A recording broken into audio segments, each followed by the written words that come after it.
que tá fazendo com essa mulher aqui? Você me traiu! Isso não vai ficar assim, você me paga! Então foi isso, descobri.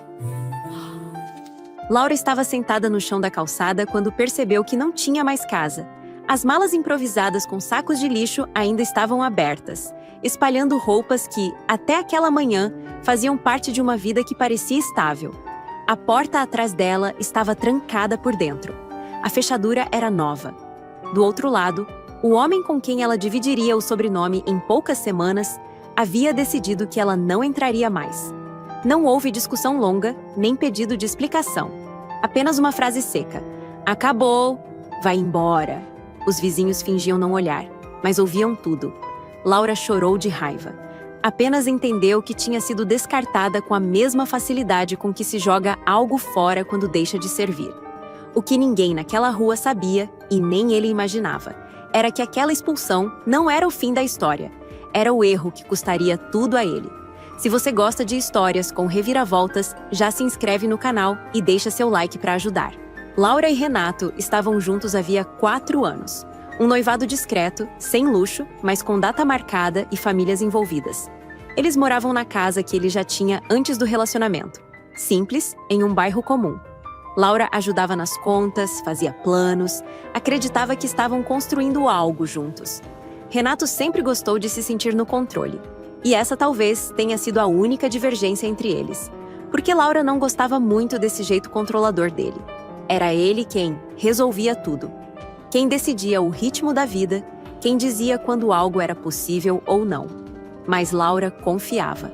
Não só nele, mas também no círculo que vinha junto. Almoços em família, finais de semana compartilhados, a prima dela sempre presente, tratada quase como irmã. Nada ali parecia fora do lugar. O casamento não prometia riqueza, mas prometia estabilidade. E para Laura, isso bastava. Ela não desconfiava que aquela confiança toda era exatamente o que tornaria a queda tão violenta. Renato sempre foi visto como alguém acima de qualquer suspeita. Trabalhador, discreto, o tipo de homem que sabia falar pouco e parecer responsável. Laura nunca teve acesso às senhas dele, nunca questionou horários, nunca pediu explicações. Confiava porque acreditava que um noivado não precisava de vigilância. A prima também era parte dessa confiança. Frequentava a casa, sabia da rotina do casal, escutava desabafos, opinava sobre o casamento. Foi nesse cenário confortável que tudo começou a mudar. Renato passou a chegar mais tarde, a mexer no celular com cuidado excessivo, a sorrir para mensagens que não dividia. Grandes gastos surgiram do nada, coisas que não cabiam no orçamento. Um carro caro incrível, que todos sabiam que era caríssimo. Um videogame e celular de última geração. Ele comprou 2 passagens para a Inglaterra para a próxima semana, sem nem mesmo contar a Laura. Quando Laura perguntava, ele respondia com impaciência, como se ela estivesse exagerando. Nós vamos viajar? Mas você nem me preparou, eu vou trabalhar nesses dias. Laura disse quando descobriu das passagens. Ele apenas respondeu distraído. Podemos mudar as datas sem problemas. Nada era concreto o suficiente para acusar. Tudo era fácil demais de justificar. E foi exatamente por isso que ela demorou a entender que a confiança tinha virado fraqueza. De onde vinha todo esse dinheiro? Renato passou a tratar Laura com uma frieza que não combinava com alguém prestes a se casar. Comentários pequenos, mas constantes, sobre ela não acompanhar, sobre a vida estar parada demais, sobre merecer algo melhor. Ele começou a comprar roupas novas, perfumes caros e a justificar tudo com respostas vagas. Quando Laura perguntava de onde vinha o dinheiro, ele desviava, mudava de assunto ou reagia com irritação. A prima aparecia mais do que antes, sempre disponível, sempre próxima demais. Olhares longos, risadas fora de hora, conversas que paravam quando Laura chegava. Ela sentia o desconforto, mas tentava racionalizar. Não queria parecer paranoica. Dizia a si mesma que era nervosismo pré-casamento, estresse, fase ruim. Enquanto isso, Renato já não disfarçava o desprezo. E cada pequeno detalhe que ela ignorava empurrava a verdade para mais perto. Laura chegou em casa mais cedo e nem tirou o sapato quando ouviu as vozes no quarto. Não eram risadas soltas, eram baixas, cúmplices. Ela caminhou direto até a porta e abriu sem hesitar. Renato estava ali, de pé, fechando o zíper da calça. A prima dela, sentada na cama, ficou pálida na mesma hora. "Que droga é essa?" Laura disse, entrando no quarto. Renato virou devagar, incomodado, não assustado.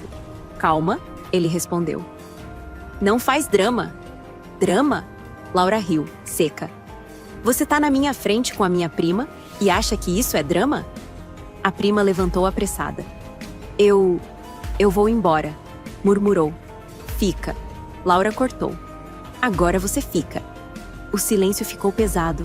Renato cruzou os braços. "Já deu, Laura. Isso aqui acabou faz tempo. Eu realmente cansei. E sim, acabei procurando outra pessoa." "Procurou minha prima!" Ela rebateu. "Porque até ontem você dormia na mesma cama que eu. Deveria ter me falado, tido a decência." Ele suspirou, impaciente. "As coisas mudaram." "Tô vendo!"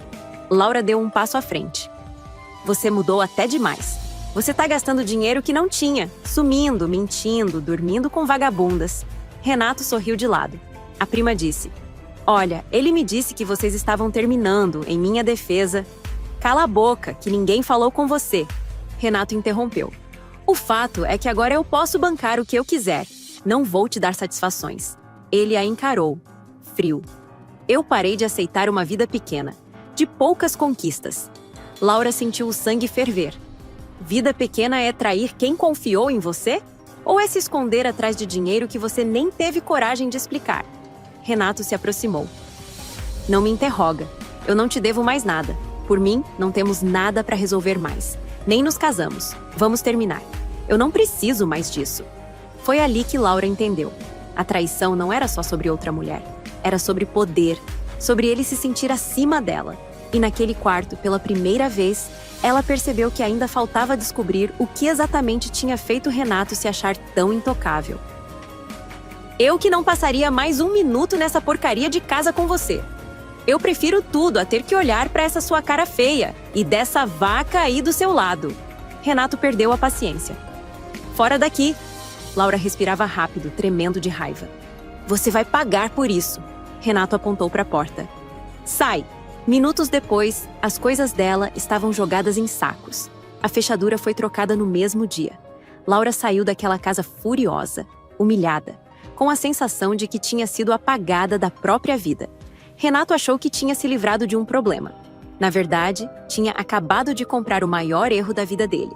Nos primeiros dias fora da casa, na casa de uma amiga, a raiva de Laura era constante. Não era tristeza, era indignação.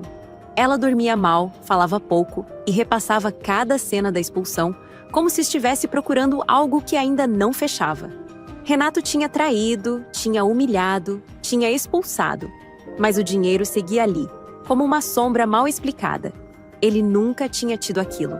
Arrumando as poucas coisas que conseguiu levar, Laura abriu uma bolsa antiga, esquecida no fundo de um armário. Entre recibos amassados e moedas soltas, encontrou um papel dobrado. Reconheceu na hora o comprovante da loteria, data, horário. O mesmo dia em que tinha comprado o bilhete por impulso e jogado no carro. Ela ficou parada, lendo de novo, com o coração acelerado.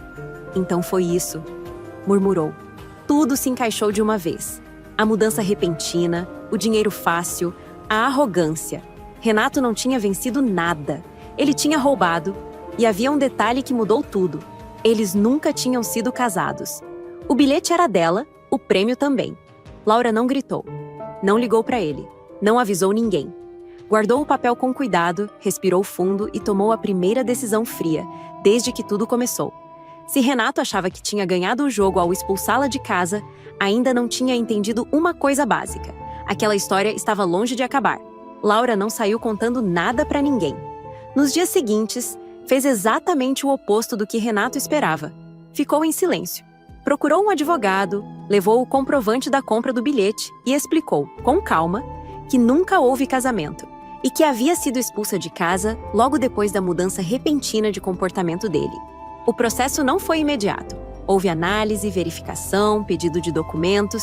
Enquanto isso, Renato seguia vivendo como se nada fosse acontecer. Gastava, planejava, se exibia. Laura o viu passar com carros conversíveis incríveis das marcas mais caras possíveis. Ele a olhou de óculos escuros e deu um sorrisinho. Achava que Laura tinha ficado para trás. Aquilo fez o sangue dela ferver. Até que o primeiro impacto veio. Uma compra não passou. Depois outra.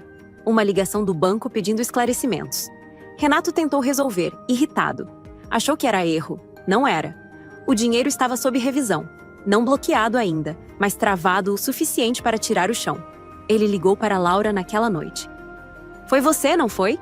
Recebi um processo com o seu nome. Sua... Perguntou, tentando soar calmo. Só peguei o que era meu. Ela cortou. Nada é seu. Só porque você comprou com o bilhete, não pode tirar de mim. Ele retrucou. Isso é problema técnico. Laura desligou na cara dele, sorrindo. Nos dias seguintes, a prima começou a se afastar dele. O dinheiro já não circulava como antes. Renato ainda não tinha perdido tudo, mas pela primeira vez, percebeu que talvez nunca tivesse sido realmente dele. A confirmação veio semanas depois. Renato recebeu a notificação oficial e perdeu o controle. O dinheiro estava sendo transferido. O nome de Laura aparecia onde antes estava o dele. Foi nesse momento que ele foi atrás dela. Apareceu no prédio onde ela estava morando, sem avisar. Gritava o nome dela na rua. "Abre essa porta, Laura!" gritou. "Você acabou com a minha vida!" Ela não abriu, mas apareceu na janela que dava para a rua onde ele estava. O apartamento dela era no primeiro andar. "Eu não vou abrir, e se continuar o escândalo, chamo a polícia para você. Além de pobre, quer ficar preso também?" respondeu com sarcasmo. Renato estava diferente, sem segurança, sem arrogância. "Você não tinha o direito", ele disse nervoso. "Eu construí tudo isso." Laura cruzou os braços. "Você roubou e me jogou para fora achando que já tinha vencido." Ele tentou se aproximar. "Você sabe que eu não ia te deixar na rua para sempre." Subiu a cabeça. "Eu prometo mudar, se me der mais uma chance." "Nunca!" Ela cortou. "Você não merece nem um centavo, e muito menos uma chance." O silêncio caiu pesado. "Eu tô numa pior. Eu tenho coisas a pagar e não tenho de onde tirar o dinheiro." Ele murmurou, quase implorando. "Todos sumiram!" Laura deu um passo atrás. "Agora você entende como é." Ela fechou a janela. Do lado de fora, Renato ficou parado. Sem dinheiro, sem apoio, sem ninguém para ouvir. A humilhação não veio de plateia. Veio da certeza de que ele tinha perdido tudo para a única pessoa que achou que poderia descartar. O processo terminou sem espetáculo. O dinheiro foi oficialmente reconhecido como de Laura. Renato não recorreu. Não tinha mais com o que lutar. A casa que ele usava como símbolo de vitória foi vendida para cobrir dívidas. A prima desapareceu assim que o dinheiro deixou de existir. Amigos sumiram no mesmo ritmo. Laura seguiu outro caminho. Alugou um lugar moderno e, com uma boa localização numa cidade em que sempre quis morar, comprou coisas que nunca tinha conseguido antes. Ajudou as pessoas que realmente importavam para ela, planejou viagens internacionais com sua mãe. Ela não comemorou a desgraça do seu ex-noivo. Isso não a fez feliz depois que venceu. Ela apenas sentiu a sensação de justiça feita e isso bastava. O que ela perdeu naquele dia na calçada não foi o noivo, foi a ilusão. O que ela ganhou depois não foi dinheiro, foi liberdade. Renato terminou sozinho, lembrando tarde demais que poder emprestado acaba. Laura terminou inteira. Se você chegou até aqui, comenta. Você teria ajudado um Renato? Ele merecia um perdão e uma segunda chance? Se inscreve no canal e deixa seu like no vídeo. Aqui, ninguém passa pano.